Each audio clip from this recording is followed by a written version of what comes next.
Bonsoir, merci de nous rejoindre sur Télé Sud, vendredi 17 février. À la une de cette édition, le Sénégal, des responsables de Y'en a marre ont été arrêtés par la police après avoir tenté hier avec plusieurs dizaines de jeunes de se rassembler sur la place de l'Obélisque à Dakar, près du centre-ville, pour un sit-in permanent contre la candidature Wade, au lendemain de l'arrestation de plusieurs de ses membres lors de la dispersion par la police d'un autre rassemblement interdit auquel il avait appelé. Le collectif indique dans un communiqué transmis à l'AFP qu'il entend poursuivre son combat pour en finir avec le despotisme rampant et rien ne peut le détourner de ce chemin.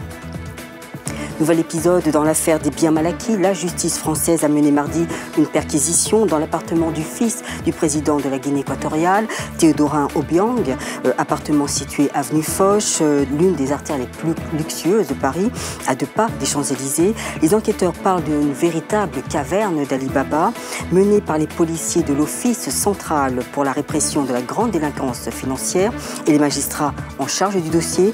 La perquisition s'est déroulée malgré des oppositions sur place, certains occupants invoquant l'immunité diplomatique. Et pour nous apporter quelques précisions sur ce dossier, nous recevons l'un des avocats de la famille Obiang, maître Olivier Pardo.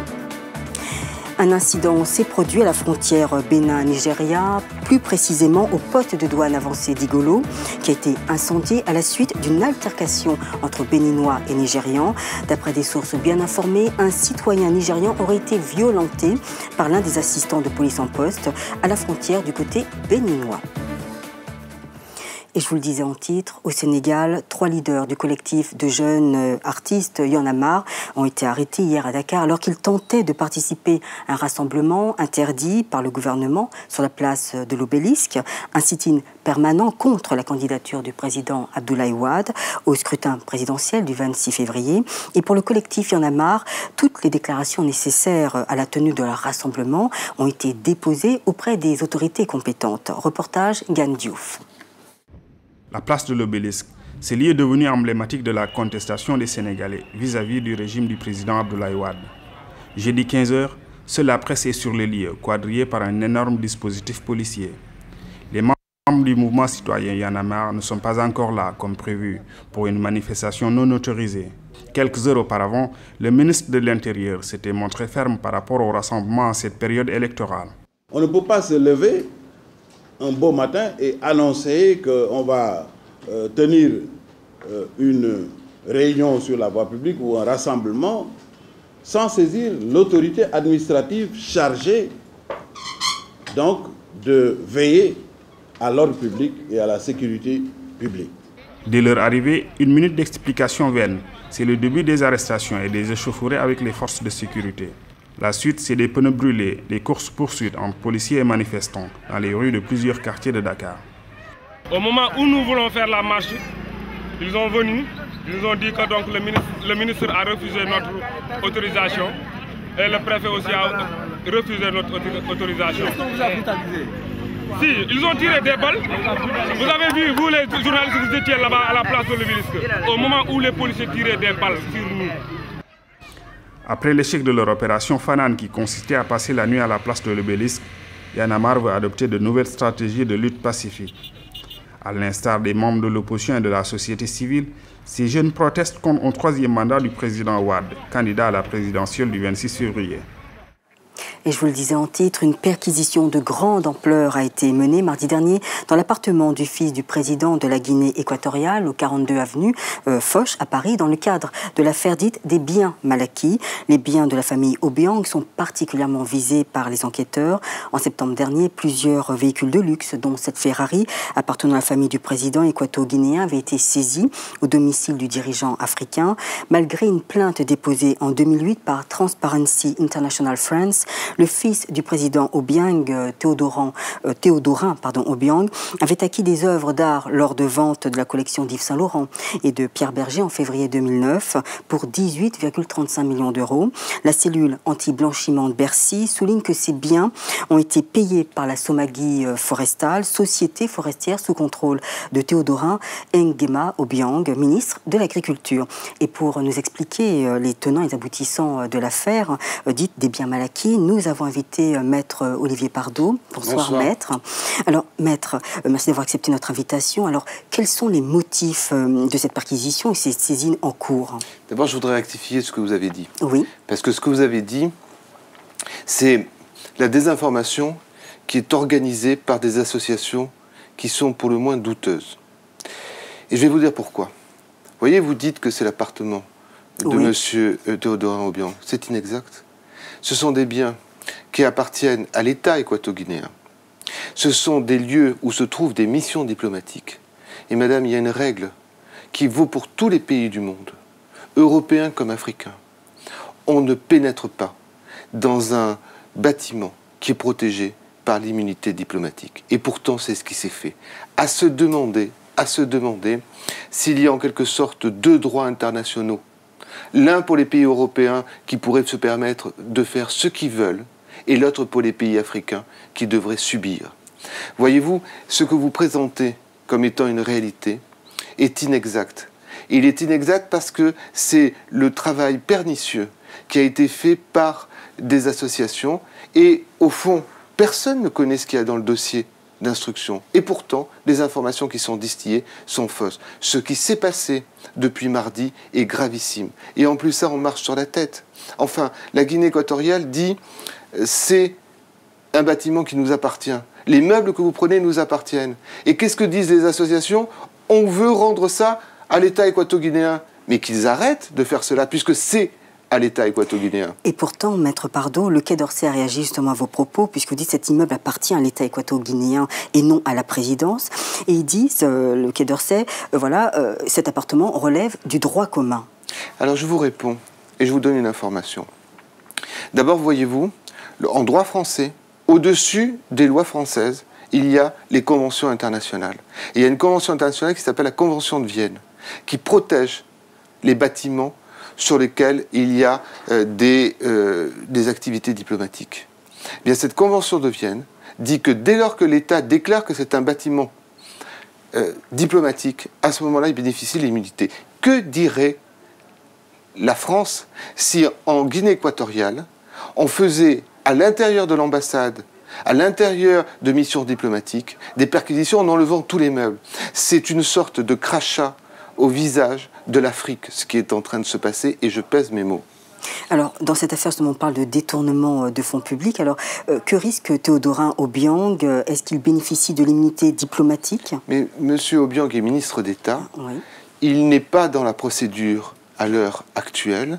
Et ce qu'il risque, c'est rien, pour une raison très simple. Le juge français, il est compétent pour s'occuper des affaires françaises. Depuis la décolonisation, il n'est pas compétent pour s'occuper des affaires africaines. Le soi-disant détournement de fonds publics, il se déroule où? En Guinée équatoriale. Il y a une justice en Guinée équatoriale. Est-ce qu'à un moment donné, la justice française a pris le soin, puisqu'on parle de soi-disant détournement de fonds publics, de se tourner vers la justice équato-guinéenne en disant, y a-t-il des détournements de fonds publics? Jamais. Est-ce qu'à un moment donné, on a allé interroger M. Obiang, Théodorin Obiang, ou un représentant de l'État équato-guinéen pour savoir ce qu'était cet immeuble? Jamais. C'est-à-dire que le juge français agit au fond dans une sorte de colonisation judiciaire qu'on a pu connaître après la colonisation politique, une colonisation économique. Et voyez-vous, c'est extrêmement grave parce que ça heurte des principes de souveraineté. Les États africains, et particulièrement la Guinée équatoriale, est un État souverain qui mérite, comme les autres, le respect. Maître Pardo, pensez-vous que cette affaire a des connotations autres que juridiques? Si oui, lesquelles? Moi, je suis objectif. J'essaie jamais de rentrer dans une autre théorie que celle de la réalité. Prenons les éléments. Pourquoi la Guinée équatoriale est-elle visée? Que je sache, la Guinée équatoriale, ce n'est pas une ancienne colonie française. C'est un pays qui appartient à la colonisation espagnole. Et pourtant, on vient chercher ce pays-là. Pourquoi celui-là? À part le fait qu'il ait du pétrole, du gaz, que c'est un pays riche, et que c'est un pays, paradoxe des paradoxes, dont le président fait des efforts extraordinaires pour transformer ce pays, et il cherche à se rapprocher de la France. Et au moment où il se rapproche de la France, on essaye de lancer par des associations dont certaines sont comme Transparency International, sont des associations internationales. Et je vais vous donner une autre information. Voyez-vous, le président de Transparency International, celui-là même qui, contre toute la présomption d'innocence, jette comme ça en pâture des informations. Eh bien, vous savez, ce monsieur Lebègue, il est également administrateur d'une société, Technip, qui est une société qui s'occupe du pétrole. Et vous savez qu'en 2010, cette société Technip, dont M. Lebègue est administrateur, a passé un énorme contrat avec la Guinée équatoriale. Alors, de deux choses l'une. Ou M. Lebègue, sous sa casquette Transparence Internationale France, dit que ce pays ne vaut pas la peine qu'on s'occupe de lui et qu'il faut le condamner, mais à ce moment-là, qu'il ne vienne pas faire des affaires par l'intermédiaire de sa société avec la Guinée équatoriale. Dernière question, Maître Pardo. N'est-ce pas choquant de voir autant de voitures de luxe alors qu'on sait qu'il y a des gens qui meurent de faim en Guinée équatoriale et plus de 70% de la population vit en dessous du seuil de pauvreté. Alors, tous ces chiffres que vous dites sont inexacts. Moi, je vais souvent en Guinée équatoriale. Il n'y a personne qui meurt. Oui, et la presse est alimentée par qui? Voyez-vous, Transparency International et Sherpa, ils ne sont jamais allés en Guinée équatoriale. Ils parlent, mais ils ne sont jamais allés en Guinée équatoriale. Quant au fait qu'une ambassade, c'est toujours un bâtiment qui cherche à être beau pour valoriser le pays qu'il représente. Allez voir les ambassades de France dans tous les autres pays du monde et vous verrez à quel point, là aussi, on voit toute la richesse par respect. Alors, il faut se poser une question simple. Est-ce que seuls les Blancs ont le droit d'avoir des beaux objets chez eux? Les Africains n'ont pas aussi le droit de cela? C'est choquant. Un Africain, c'est forcément pauvre? Un pays africain, ça doit être forcément un pays miséreux. La Guinée équatoriale est un pays qui n'est pas un pays quémandeur sur le plan international, c'est un pays donateur. Et ça change l'image de l'Afrique. Merci beaucoup, Maître Pardo. Voilà, je rappelle que vous êtes l'un des avocats de la famille Obiang. De l'État équato-guinéen. Très bien, merci beaucoup, Maître Pardo. L'Union européenne a annoncé aujourd'hui la levée partielle des sanctions à l'encontre du Zimbabwe, tout en les maintenant contre le président Robert Mugabe pour encourager les réformes démocratiques. Un total de 112 personnes et de 11 sociétés soupçonnées d'être impliquées ou associées à des politiques ou des activités qui portent atteinte aux droits de l'homme. La démocratie et la primauté du droit restent soumis à des sanctions. Une nouvelle constitution en cours de rédaction doit ouvrir la voie à de nouvelles élections qui n'auraient lieu que l'année prochaine. Du 3 au 17 juin se dérouleront juste après la présidentielle les 2 tours des législatives. Cette année, ces élections seront particulières avec la création des circonscriptions pour les Français de l'étranger. Dans la 10e circonscription des Français de l'étranger, qui comprend une dizaine de pays arabes et autant d'Afrique subsaharienne, Jean-Pierre Pont est candidat au siège. Cet éditeur qui connaît bien l'Afrique y travaille depuis plus d'une quarantaine d'années. Et aujourd'hui, il veut mettre son expérience du terrain au service des Français et des binationaux. Je vous propose de l'écouter au micro de Christian Mambou et de Leila Abliblay. En fait, le gouvernement a décidé de créer 11 circonscriptions des Français de l'étranger dans le monde. Moi, je suis légitime dans la 10e qui correspond à l'Afrique, à partir du Ghana jusqu'au sud et en remontant sur l'Égypte, à l'océan Indien et aux pays du Moyen-Orient avec le Liban, entre autres. Pourquoi? Parce que je pense qu'en étant légitime dans ces 3 régions du monde, il faut absolument qu'on ait des députés du terrain et pas des Parisiens qui vont s'installer aux places du Palais Bourbon et ne plus travailler sur le terrain. Le fait, par exemple, de résider en Afrique centrale, au Gabon, et d'avoir vécu au Cameroun et travaillé au Congo depuis 1976, ça vous donne quand même une expérience du terrain et une connaissance des vrais problèmes des Français à l'étranger, parce qu'il ne faut jamais oublier qu'il n'y a que 5% d'expatriés dans cette région et 95% de gens qui sont résidents ou qui sont souvent nés et qui sont des binationaux également. Aujourd'hui, votre message aux Français de l'étranger, c'est quoi? C'est d'aller voter, parce que comme cette élection législative est nouvelle, il ne faut pas seulement penser au présidentiel, il faut savoir aussi qu'il faudra aller voter le 3 juin et le 17 juin pour avoir son propre député qui sera responsable de leur avenir, de votre avenir. Au poste d'Igolo, à la frontière du Bénin avec le Nigeria, un contrôle a dégénéré, dégâts importants, postes de douane brûlés ainsi que des véhicules et des motos. Le ministre de l'Intérieur et de la Sécurité publique joue à l'apaisement avec les agents nigérians et béninois. Maximin Benou nous apporte quelques précisions sur cet incident. C'est un contrôle frontalier qui a dégénéré entre un passager et les assistants des agents de police à la frontière Igolo avec le Nigeria. Prenant le passager pour un Nigérian, d'autres lui sont venus au secours. Ils ont brûlé le poste de contrôle de la douane, des motos entièrement calcinées, des véhicules, hangars et autres mis en feu. Une véritable marque de colère manifestée. Le ministre de l'Intérieur, accompagné des autorités politico-administratives de l'Ouémé Plateau, a constaté les faits. Nous avons constaté que la douane a subi beaucoup de dégâts. Le ministère de la Santé également, à travers le poste, a subi également beaucoup de dégâts. Et il y a eu beaucoup de dégâts matériels, des voitures détruites, des motos également détruites. Nous allons revenir sur cela plus tard. Certains habitants de la localité d'Igolo ont plutôt indexé les forces de sécurité. Fort heureusement, la présence des autorités a remis la balle à terre. C'est des actes de vandalisme qui ont été commis. Mais nous allons faire en sorte que de part et d'autre, les personnalités, les meneurs d'hommes, les têtes couronnées, les autorités de chacune de ces localités-là puissent entretenir des relations qui puissent se fréquenter et qu'entre elles, il y ait des relations cordiales. Les deux drapeaux flottent désormais et les hommes en treillis, autrefois prêts pour combattre, peuvent se serrer les mains ou une paire retrouvée. Direction la République démocratique du Congo, plus de 350 députés nationaux ont répondu présents à la première session extraordinaire de la nouvelle Assemblée nationale convoquée par le secrétaire général de cette institution, Patrice Madjouboulet, qui est ensuite passé à l'installation du bureau provisoire de la Chambre basse du Parlement congolais. Avec 350 députés présents, le quorum était atteint. 132 députés étaient soit empêchés, soit absents, comme les 40 autres députés de l'UDPS. Elsa Indombe. La session extraordinaire marquant la rentrée parlementaire de la deuxième législature a bel et bien eu lieu ce jeudi à Kinshasa. Au total, 350 nouveaux élus assistent à la séance d'ouverture présidée par le secrétaire général de l'Assemblée nationale, Patrice Madjouboulet. 132 sont absents et 18 sièges sont à pourvoir, précise-t-il dans son discours. Après l'appel nominal des élus promus, le secrétaire général de l'Assemblée nationale a procédé à la désignation du doyen d'âge suivi de 2 Benjamins pour diriger le bureau provisoire. Timothée Kombo, 76 ans, élu de Madimba au Bas-Congo pour le compte de l'UDPS Tshisekedi, est choisi comme doyen d'âge. Il sera assisté de Patrick Mouyaya du Palou, 29 ans, et de Koko Mutula, élu du Sud Kivu. Aussitôt désigné, le président du bureau provisoire a profité de l'occasion pour interpeller ses collègues à tout mettre en œuvre pour répondre aux attentes de leurs électeurs.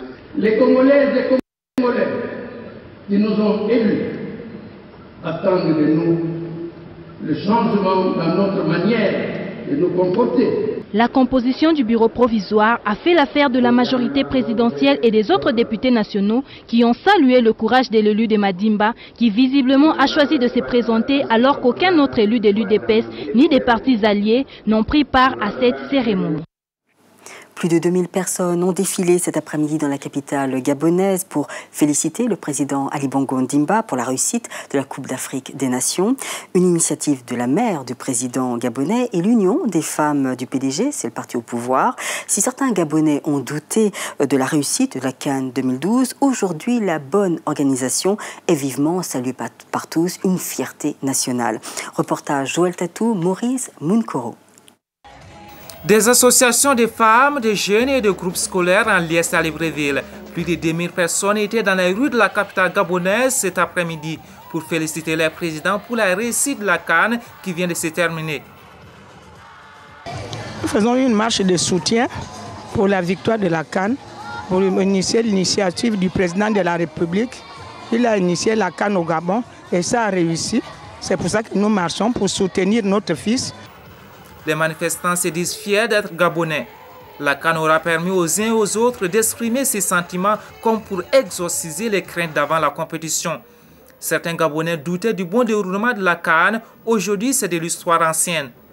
Les femmes viennent féliciter le chef de l'État. Ces marches de soutien interviennent après le discours du président gabonais hier à la nation et à la démission de son premier ministre. La formation des nouveaux gouvernements est donc annoncée. La prochaine équipe aura pour mission d'accélérer la réalisation des projets déjà engagés afin de traduire dans les faits son programme présidentiel Avenir en confiance. C'est la fin de cette édition. Le rappel des titres avant de vous quitter. Au Sénégal, 3 leaders du collectif de jeunes artistes Y'en a marre ont été arrêtés hier à Dakar alors qu'ils tentaient de participer à un rassemblement interdit par le gouvernement sur la place de l'Obélisque. Un sit-in permanent contre la candidature du président Abdoulaye Wade au scrutin présidentiel du 26 février. Nouveau rebondissement dans l'affaire des biens mal acquis. La justice française a mené mardi une perquisition dans l'appartement du fils du président de la Guinée équatoriale.